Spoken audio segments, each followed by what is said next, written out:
Hello दोस्तों, in this video we now discuss about the है Grignard reagent. Grignard reagent के बारे में हम पढ़ेंगे और इसमें हम देखते हैं ग्रिग्नार्ड रीजन ऐसा रीजन है कि जो सबके साथ रिएक्ट कर सकता है।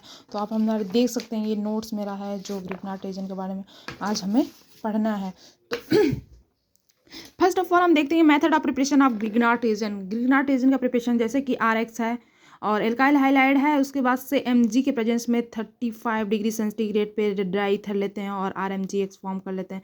R जो होता है एक न्यूक्लियोफाइल्स और बेस की तरफ वर्क भी करता है।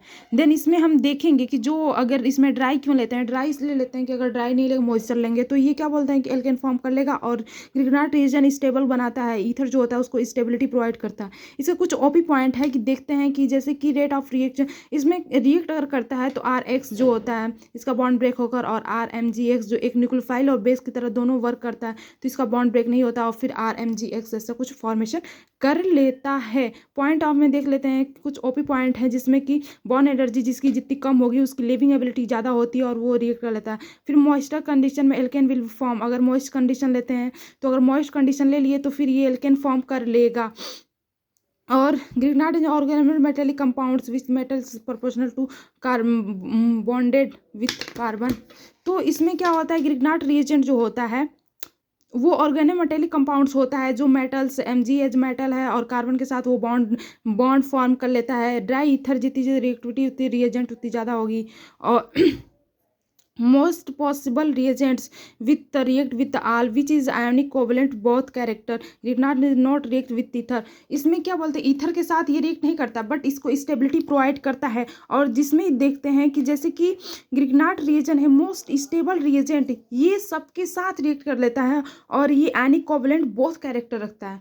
इसमें हम कुछ देखते हैं कि केमिकल रिएक्शंस जो होती हैं, जो केमिकल रिएक्शंस जो होती है एसिड बेस्ड रिएक्शन, जिटनॉफ ऑफ रिएक्शन जो होता है उसमें क्या बोलते हैं कि जैसे कि कुछ ऐसे कंपाउंड्स जो होते हैं जो क्या बोलते हैं H+ देते हैं, एसिड्स होते हैं H+ देते हैं और इसको H+ देकर फिर इसके बाद से ये एल्केन फॉर्म करता है। तो एसिड मतलब रिसोर्स ऑफ H+ देने के लिए तो कुछ हम एसिड्स इसके बारे में देखेंगे। तो एसिड बेस्ड रिएक्शन जो होती है इसमें बहुत फास्टेस्ट होती है। एसिड गिव H+, एसिड जो होता है H+ देता है फिर इसके बाद से एल्केन फॉर्म कर लेता है। जैसे कि OP ट्रिक्स देते हैं सोडियम को नासिक, N से होता है नाइट्रो एल्केन और A से होता है एक्टिव मेथाइलिन और C से होता है टर्मिनल एल्काइन, O से होता है ऑक्सीजन, N से होता है नाइट्रोजन, S से होता है सल्फर, OQ से होता है क्वासी एरोमेटिक। इसमें मोस्ट ऑफ यही है कि जैसे कि ये एसिड्स जो हैं ये क्या बोलते हैं H+ अपना देगी और वो उसके बाद से जो ग्रिग्नार्ड रिएजेंट है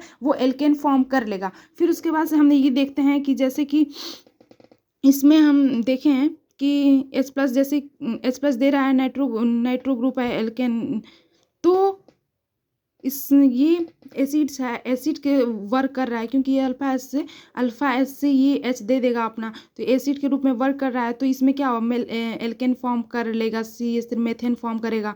तो इसके बाद से ये बाई प्रोडक्ट है। तो अगर एक ही कार्बन पे अगर दो अल्फा H हैं, एक ही दो H हैं, अगर अल्फा H दो हैं और एक ही कार्बन पे हैं तो उसमें क्या बोलते हैं कि एक ही से निकलेगा, उसमें ये नहीं कि दोनों से निकल जाए।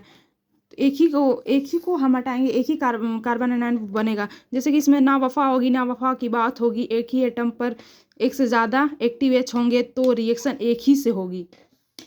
और हम इसमें देखते हैं कि फर्स्ट ऑफ ऑल एसिड से स्टार्ट करते हैं कि क्यों मतलब ये H+ देती हैं और क्यों स्टेबल होती हैं। तो नाइट्रो एल्केन में हम देखते हैं कि जैसे कि इसमें दो एक्टिव H हैं और इसमें से बस एक ही एक्टिव H निकलेगा और ये कार्बन आयन जो होता है ये रेजोनेंस की वजह से स्टेबिलिटी गेन करता है, तो इसलिए मोर स्टेबल क्या वो एसिड्स होता है। और इसमें कार्बन आयन की स्टेबिलिटी इन्वर्सली प्रोपोर्शनल रेजोनेंस की स्टेबिलिटी पर डिपेंड करता है। एक्टिव मेथाइलिन में हम देखते हैं कि जैसे कि इसमें एक ही कार्बन पे दो अल्फा H हैं तो इसमें से एक ही निकलेगा और उसके बाद से ये क्या बोलते हैं कार्बन आयन ये रेजोनेंस की वजह से स्टेबल होगा। टर्मिनल एल्काइन में जो देखते हैं टर्मिनल S कैरेक्टर जितनी ज़्यादा होती है इलेक्ट्रॉनिगेटिविटी उतनी ज़्यादा होती है, कार्बन आयन उतना स्टेबल होता है। तो S कैरेक्टर जितना ज़्यादा होगा इलेक्ट्रॉनिगेटिविटी उतनी ज़्यादा होगी। फिर उसके बाद से ऐसा कुछ फॉर्मेशन कर लेता है। फिर 2 एटम से अगर जैसे कि दो साइड है, एक्टिव साइड्स हैं और कार्बन दो अलग अलग एटम पे है, तो उसमें से वो दोनों एटम एक से नहीं निकल सकता, दोनों से निकल सकता है, दोनों तरफ से रिएक्ट कर देती एक्सिस ग्रिग्नार्ड रिएजेंट। और ग्रिग्नार्ड रिएजेंट को एक्सिस में लेंगे तो फिर ये रिएक्शन करवा सकते हैं। ऑक्सीजन में देखते हैं, ऑक्सीजन इलेक्ट्रॉन नेगेटिव H+ देगा, इसमें भी ऑक्सीजन में भी जो इलेक्ट्रॉन नेगेटिव है, मोर इलेक्ट्रॉन नेगेटिव है तो H+ अपन देगा, और नाइट्रोजन भी इलेक्ट्रॉन नेगेटिव है तो अपना H+ दे देगा। और इसमें देख लेते हैं कि ये क्या बोलते हैं H+ अपना देगा, तो ये रेजोनेंस से अपना डिलोकलाइज है, कार्बन आयन डिलोकलाइज है तो रेजोनेंस से स्टेबिलिटी अपना गेन करेगा।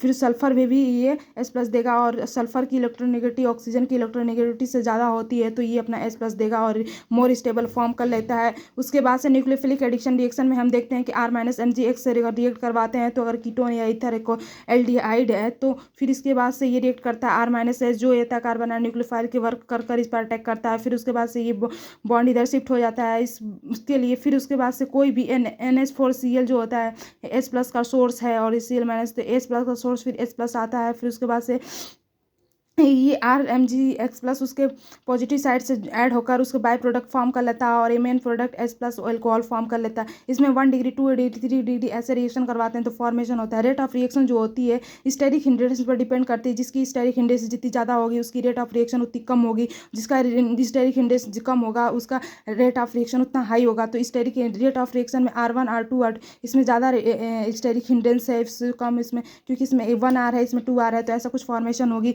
फिर NaR विथ साइनाइड के साथ रिएक्शन करवाएंगे तो उसमें R-MgX जो होता है, R-MgX से रिएक्शन करवाएंगे तो इसमें फर्स्ट ऑफ ऑल एक रिएक्ट करेगा तो ऐसा बॉन्ड ब्रेकिंग हो जाएगी। फिर उसके बाद से फिर उसका H+ सोर्स से, अगर H+ का कोई सोर्स है जैसे वाटर ही ले रहते हैं उसको रिएक्शन करवाएंगे तो फिर ऐसा कुछ फॉर्मेशन होगा। फिर उसके बाद से फर्दर एक हाइड्रोलिसिस करवा रहे हैं तो इसका दोनों ये बॉन्ड ब्रेकिंग हो जाएगी H+ OH, फिर H+ इसको दे देंगे, बॉन्ड ब्रेकिंग हो जाएगी।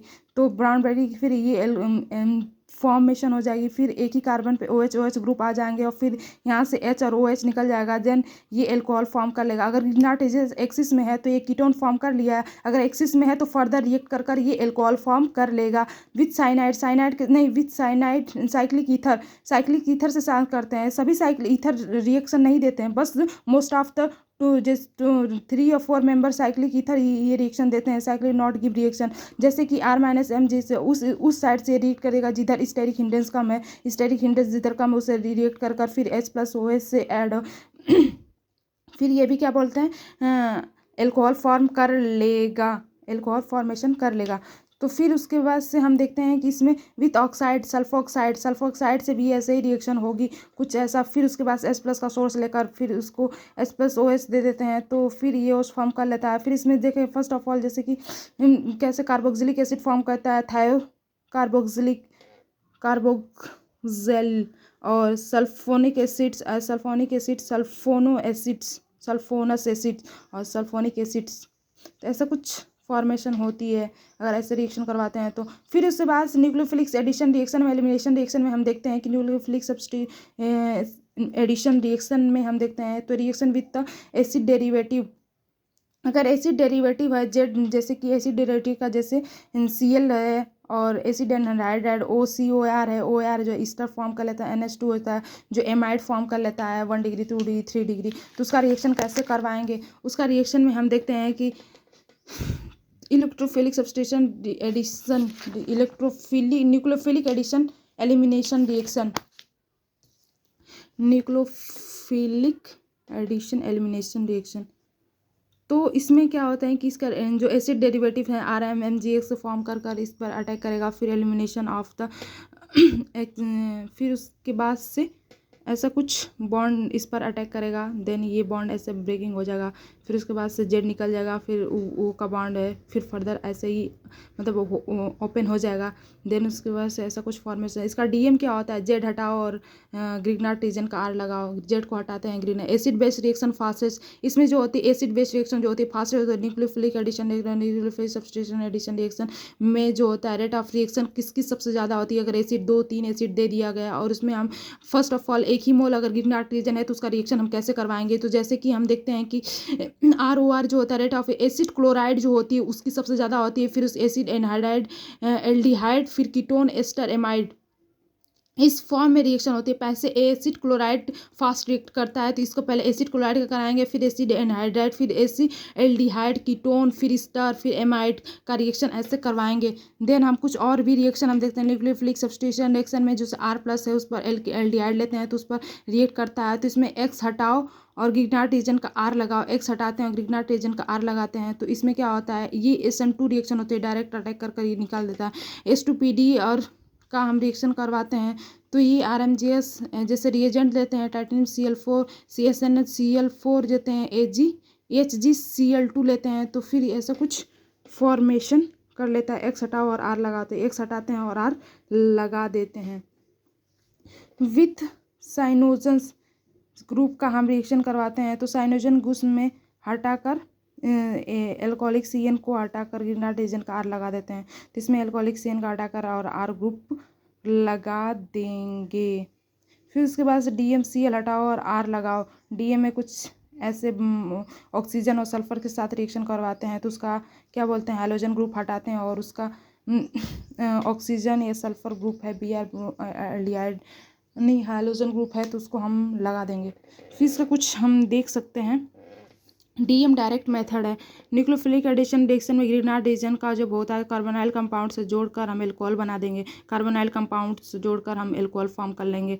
और फिर विद साइनाइड से भी रिएक्शन कर कर ये जोड़कर R को साइनाइड से जोड़कर कीटोन बनाएंगे। DM डायरेक्ट मेथड में ग्रिग्नार्ड R HC को जोड़कर एल्कोहल बना देंगे, और इसमें भी ऐसा कुछ most of the alcohol he form कर लेगा। ये एल्कोहल कीटोन फॉर्मेशन होती है। डायरेक्ट ईथर में भी हम कार्बोनिक एसिड बनाएंगे। Direct method of preparation DM of ether. Then इसमें हम देखते हैं कि हम जैसे कि इसमें ग्रिग्नार्ड रीजन जो से एसिड बेस और रिएक्शन ग्रिग्नार्ड रीजन से जो कोई भी एसिड डायरेक्ट रिएक्ट करती है, तो उसका क्या फॉर्मेशन होती है, तो यहाँ से H+ देगी और A क्या मेथेन फॉर्मेशन करती है, H2O CH3O2 NH2, और ऐसा ही यहाँ से जहाँ से अल्फा H हटाओ और उसको बाद से मेथेन फॉर्मेशन हो जाती है। इसमें कुछ क्वेश्चंस भी हैं, जैसे कि देख सकते हैं फॉर्मेशन, इसमें एसिड क्लोराइड है, तो एल्डिहाइड फास्टेस्ट रिएक्शन है, तो एल्डिहाइड का करवाएंगे, कीटोन बाद में है तो कीटोन का नहीं करवाएंगे, और एक ही मोल क्या बोलते हैं है वो Grignard reason. Thanks for watching this video, यही है मेरा